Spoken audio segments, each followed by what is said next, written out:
So let's take exercise 12.1 question 8, and the question is, from a solid cylinder whose height is 2.4 centimeter and diameter is 1.4 centimeter, a conical cavity of the same height and the same diameter is hollowed out.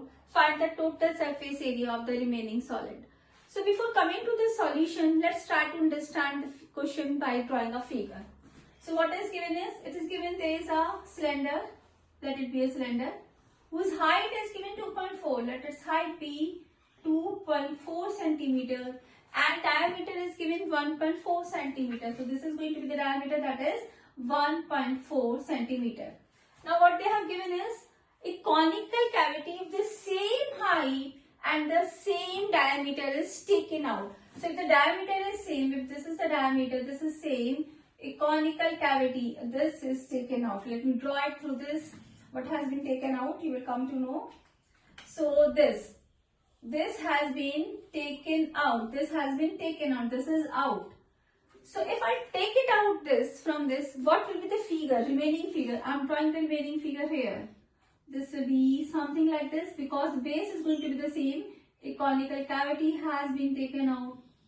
This will look like this. Okay. Just try to understand. You have removed this. You have removed this. You have taken it out. Okay. So the figure left will be like this. The figure left will be like this. And now we have to find out its total surface area. So what will be the total surface area of the remaining field, of the remaining solid? The total surface area of the remaining solid will be, area means the part which you can touch, the part which occupies a space. So which part you can touch? Let's try to understand this. This is the base. The base you can touch. So it's total surface area of remaining solid. So total surface area of remaining solid will be equals to, first is the area of the base. So I'm writing base area or area of the base. Okay. This is the thing which you can touch. You can touch its boundaries. Like you can touch this. You can touch the boundary of a cylinder. This part. This is called the curved surface area of cylinder. So what you can touch is curved surface area of cylinder. What else can you touch? If you have taken out the cavity, you can touch this portion also. Just see this portion. This one, V1. This is in the form of a cone. This is in the form of a cone. So what you can touch? You can touch the curved surface area of cone. So these are the three things which you can touch. You can touch the base area. You can touch the curved surface area of the cylinder. And you can touch the curved surface area of the cone. Now let's write down the formula. Formula will be base area is pi r square because it is in the form of a circle. It is in the form of a circle. Curved surface area of cylinder. Curved surface area of cylinder is 2 pi r h. And curved surface area of cone. Curved surface area of cone is pi r l. Let's try to understand it through one more thing. What else you can write it is, if you have to find out the total surface area, if you have to find out the total surface area, you can write down total surface area of cylinder.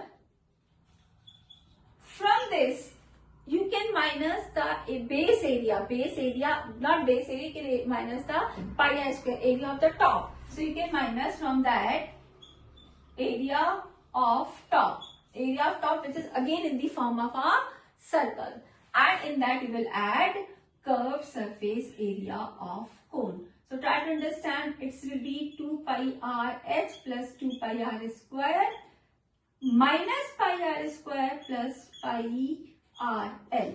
Now 2 pi r square minus pi r square will give you pi r square. So if you will write it in this way, it will be 2 pi r h plus pi r square plus pi r l.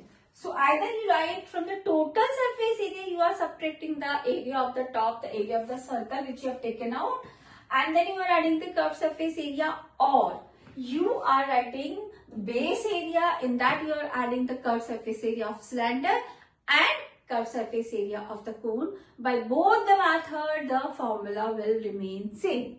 So let's try to find out the values. From this, I can see pi r is common. So let's take it out common. This will be pi r plus 2h plus l. So this is where we have to put the value. But I have h and diameter is given. I can find out the radius. Radius will be half of this. What I want is l. So let me find out l here. Let me find out l here. L square is equals to under root h square plus r square. H square, h is 2.4 whole square plus r square. R is, if diameter is 1.4, radius is 0.7. I have written at the top. So radius is half. So 0.7 by is square. Okay. 2.4 is 24 square is 576. 576 will be 5.76 because you are taking it in the decimal. 2.4 will become 5.76. 0.7 will be 0.49. I'm doing the calculation at the top because there's a lot of things which I have to explain you. So 5.76 plus 4, 9. 9, 6 is 15, 7 and 8, 8, 4 is 12, 1, 6.25. Wow, 6.25 means 625 is a perfect square of 25 and 0.25 means it is a perfect square of 2.5.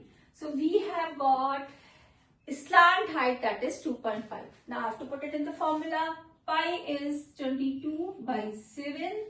Radius is 0.7. Again the radius here is 0.7 into 2 into 2.4 plus 2.5. See, remove this decimal, this cancels with this, we are left with 10. This 10 we will do later. We will put the decimal. Okay, 22 by 10. Let's solve this. So 2.7. Let me just do this here. In 0.7, I have to add 2.5, 2.5. 4 to the 8, 24 to the is 48. So this 7, 5, 12, 12 and 8 is 20. 2 carry 4, 6, 8. So we are left with 8.0. So after addition we have got 8.0.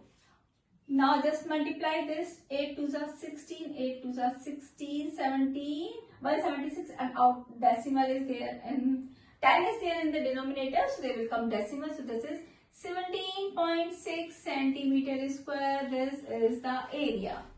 Okay. So only thing which you have to keep in mind is how to find out the total surface area of the remaining solid.